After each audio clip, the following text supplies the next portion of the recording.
और ये घोषणा पत्र देश के सामने रखा गया।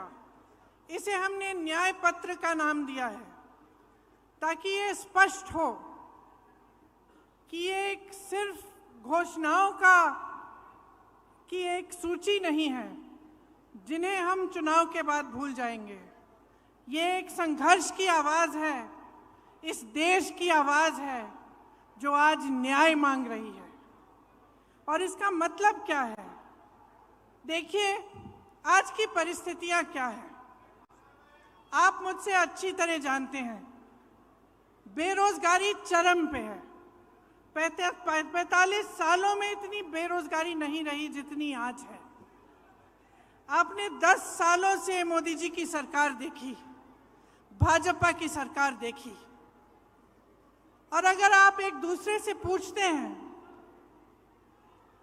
अड़ोस पड़ोस के घरों में जाते हैं, अपने घरों में खुद झांक के देखते हैं, तो क्या पता चलता है क्या किया इन्होंने बेरोजगारी को हटाने के लिए? बड़े बड़े वादे किए थे, बड़ी बड़ी घोषणाएं की थी, एक भी पूरा नहीं किया। आज बेरोजगारी बहुत ज्यादा है और इन्होंने क्या किया?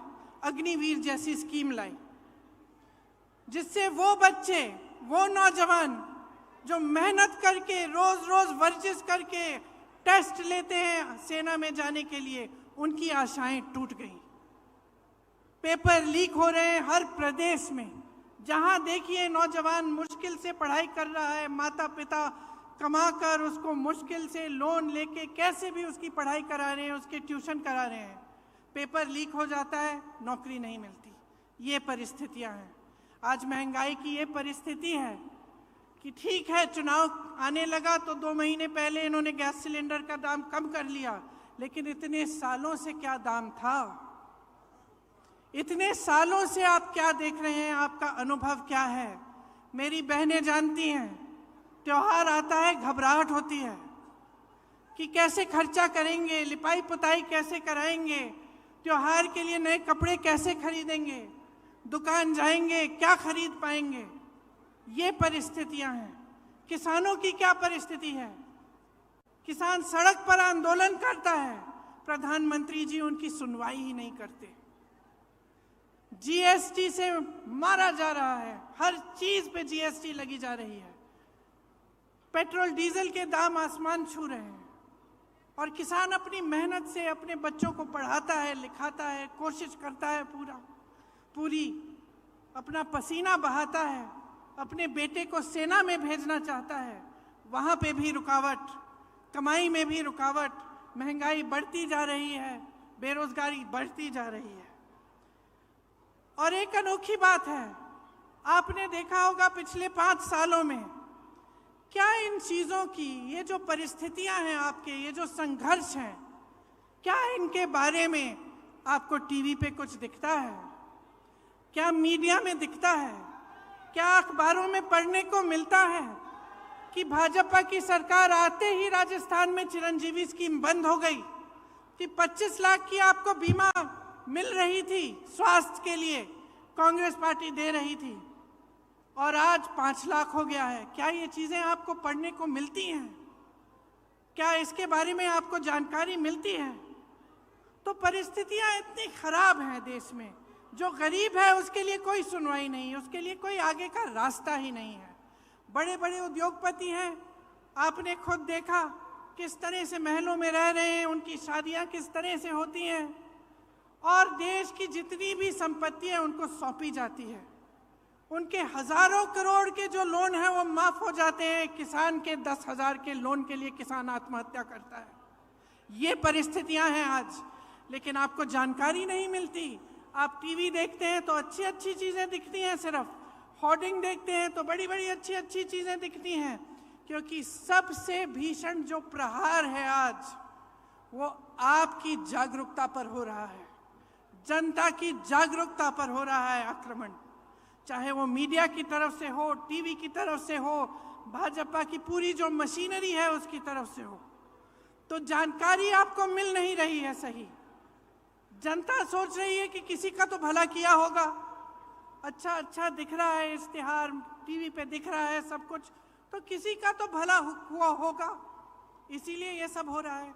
लेकिन असलियत क्या है, इसको पहचानने का अब समय आ गया है। आपको सिर्फ ये सुनाई देता है 400 पार, आपको सिर्फ ये सुनाई देता है कि मोदी जी कहाँ भ्रमण कर रहे हैं। कभी आसमान में, हवा में, हवाई जहाज में उड़ रहे हैं, कभी समुंदर के अंदर जाके नीचे, पानी के नीचे हैं। तो यही दिख रहा है आपको, लेकिन आपको ये नहीं दिख रहा कि आज इस देश की असली परिस्थितियां क्या है। ये सिर्फ आपको अपने जीवन में दिख रहा है, अपने अनुभव में दिख रहा है।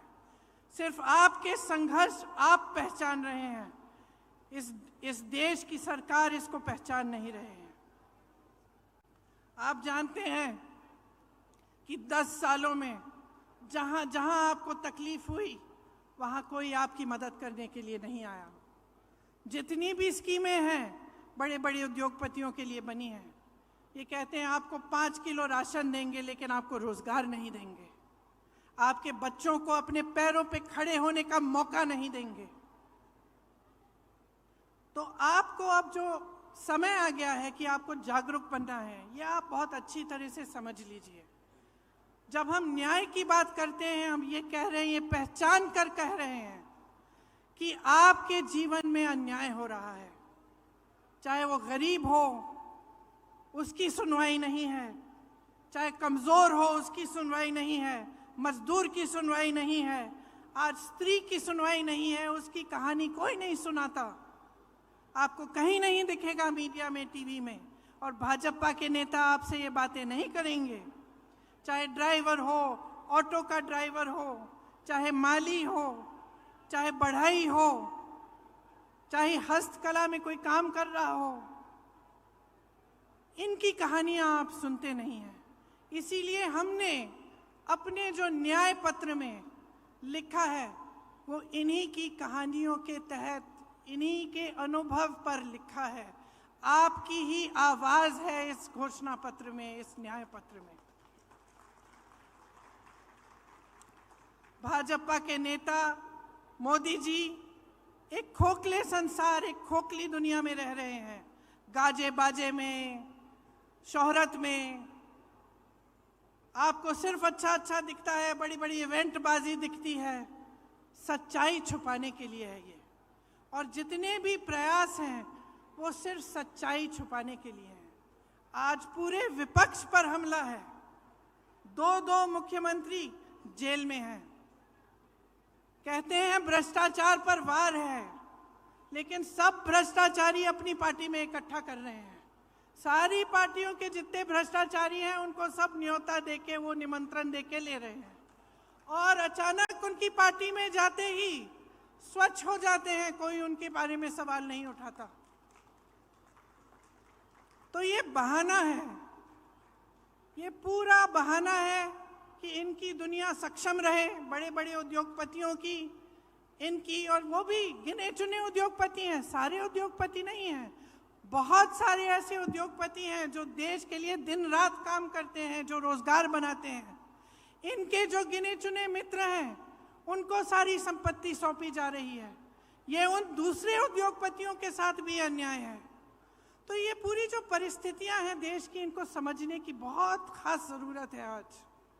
आज जो आप वोट डालने जा रहे हैं, वो वोट इस देश के लोकतंत्र को बचाने के लिए जा रहा है। अब ये बात आपने बहुत सुनी होगी, और कभी कभी आप पूछते भी होंगे कि भाई कैसे हमारा लोकतंत्र असुरक्षित कैसे है। तो ये असुरक्षित इसलिए है क्योंकि जितनी भी ऐसी संस्थानें हैं और जो बड़ी बड़ी इंस्टीट्यूशंस हैं जो लोकतंत्र को बचाने के लिए हैं, उनको कमज़ोर किया गया है, उनका गलत तरह से इस्तेमाल हो रहा है। आज ये नौबत आ गई है कि जनता को ईवीएम पे भी भरोसा नहीं है। जनता ये भी नहीं जानती कि अगर वोट डालेंगे तो क्या हमारा वोट सही तरह से डलेगा कि नहीं। तो इन परिस्थितियों के बीच जो हमारा न्याय पत्र है, इसमें हमने कुछ ऐसी घोषणाएं की हैं जो हम चाहते हैं कि जब हमारी सरकार आएगी हम आपके लिए करके दिखाएंगे। इसका प्रमाण ये है कि हमने प्रदेशों में करके दिखाया है। जिन प्रदेशों में हमारी सरकार रही उनमें राजस्थान भी था, आपने देखा कि राजस्थान में किस तरह से जो स्कीम लागू करवाई थी, और जैसे मैंने कहा चिरंजीवी जैसी स्कीमें जिससे आपको पूरी तरह से स्वास्थ्य की सुविधाएं मिलती थी। तो हमारे न्याय पत्र में किसानों के लिए 5 गारंटी हैं। एमएसपी को हम कानून बनाएंगे, गहलोत जी ने भी आपको बताया। स्थायी कृषि ऋण माफी का आयोग बनेगा, मतलब एक स्थायी आयोग होगा, और आपके जो ऋण हैं, जो छोटे किसानों के जो ऋण हैं जो आपके माफ नहीं होते हैं, उसके लिए वहां सुनवाई होगी। फसलों का नुकसान होने पर 30 दिनों में सीधे बैंक खाते में भुगतान होगा। नई कृषि की आयात निर्यात की नीति बनेगी, और कृषि में इस्तेमाल जितने भी आप सामान इस्तेमाल करते हैं कृषि में, वो जीएसटी से माफ होंगे। ये बहुत बड़ी चीज़ है, इससे आपको बहुत राहत मिलेगी। मैंने बेरोजगारी की बात की। युवाओं के लिए केंद्र में 30 लाख जो खाली पद भरे हैं, पड़े हैं, उन्हें भारी करने का काम हमारी सरकार करेगी। हर परिवार में जो पहली नौकरी है वो पक्की मिलेगी, और स्नातक पास को 1 लाख रुपए मिलेंगे। ये जो पेपर लीक होते रहते हैं जिससे आपका बहुत नुकसान होता है, और पढ़े लिखे बच्चे बेरोजगार बैठे रहते हैं, उसके समाधान के लिए एक नया कानून बनाया जाएगा। सख्ती से जो ऐसे काम कराएंगे, सख्ती से उन पर कार्रवाई होगी, और एक जॉब कैलेंडर बनेगा जिसमें जो नियुक्ति के जो डेट हैं, जो इम्तिहान के डेट हैं, रिजल्ट के डेट हैं, वो पहले से बताए जाएंगे। जो लोग गिग इकोनॉमी में काम करते हैं, गिग इकोनॉमी मतलब जैसे शहरों में आप जो डिलीवरी वाले युवा हैं जो डिलीवरी करते हैं, इस तरह की जो नौकरियां हैं, इनको सामाजिक सुरक्षा मिलेगी, और एक 5,000 करोड़ रुपए का फंड बनेगा युवाओं के लिए, ताकि युवा जब अपने कारोबार शुरू करना चाहें तो उनको लोन मिलेगा और उनको पैसे दिलवाए जाएंगे। महिलाओं के लिए खास हमने कुछ सोचा है कि हर जो गरीब महिला है उसे सालाना 1 लाख रुपए सरकार से मिलेंगे।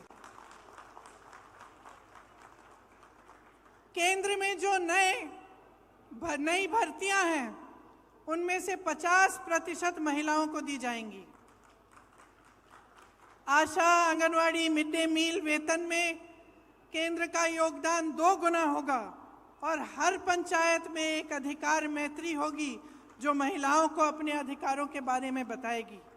कामकाजी महिलाओं के लिए हॉस्टल होने चाहिए, देश में काफ़ी नहीं है, उनकी जो संख्या है उसको 2 गुना किया जाएगा, और हर जिले में कम से कम एक ऐसा हॉस्टल होगा। आदिवासी भाई बहनों के लिए भी हमने गारंटी किया है कि वन अधिकार अधिनियम लागू किया जाएगा, और एक स्पेशल बजट, स्पेशल प्लान बनाया जाएगा। भूमि अधिग्रहण कानून में जो संशोधन किए गए थे वो वापस लिए जाएंगे, और राज्यों में पैसा के अनुसार कानून लागू किए जाएंगे, जिससे जहां आदिवासियों की आबादी ज़्यादा है वे अनुसूचित क्षेत्र घोषित किए जाएंगे। 1 साल के अंदर अंदर जितनी भी FRA के क्लेम हैं उनका निपटान किया जाएगा, और लघु वन उपज जो है उनको भी MSP के दायरे में लाया जाएगा। श्रमिकों के लिए हमने कुछ सोचा है कि उनके स्वास्थ्य के अधिकार की कानूनी गारंटी देना चाहते हैं। जांच से इलाज तक पूरी सेहत की देखभाल की सुविधाएं उनको मिलनी चाहिए, और राष्ट्रीय न्यूनतम मजदूरी 400 रुपये प्रतिदिन की गारंटी हम करेंगे। और शहरी क्षेत्रों के लिए रोजगार गारंटी का कानून लागू होगा, जिस तरह से ये कानून गांव में लागू होता है। देखिए, ये हम न्याय की गारंटी दे रहे हैं आपको। हम लोकतंत्र की रक्षा करेंगे। हमारे पूर्वजों ने इस लोकतंत्र को बनाने के लिए अपना खून बहाया है। इसी कांग्रेस पार्टी ने, जिसके आप मेरे कार्यकर्ता भाई बहन यहाँ बैठे हैं, इसी कांग्रेस पार्टी ने इस देश के स्वतंत्रता संग्राम को बनाया और उसमें अपना तमाम नेताओं ने जान दी, जीवन दिया और इस देश का निर्माण किया है। मैं सिर्फ एक आग्रह करना चाहती हूं अपने कार्यकर्ता भाई बहनों से और खास तौर से इस देश की जनता से, इस देश के एक एक नागरिक से ये मेरा आग्रह है, इस चुनाव को आप अपने मुद्दों पर लड़वाइए। जो आपके जीवन का अनुभव है वही सत्य है, वही सच्चाई है। जो आपको दिखाई दे रहा है टीवी पे, इश्तिहारों पे, होर्डिंग्स पे, ये सच्चाई नहीं है। जो ये मोदी जी ने इवेंट बाजी बना रखी है, गाजा बाजा, ये सब जो लोग सोचते हैं कि धर्म के नाम पर, जाति के नाम पर या आपका ध्यान कहीं और आकर्षित करके गद्दी पर सुरक्षित रहेंगे, उनको सच्चाई दिखाइए।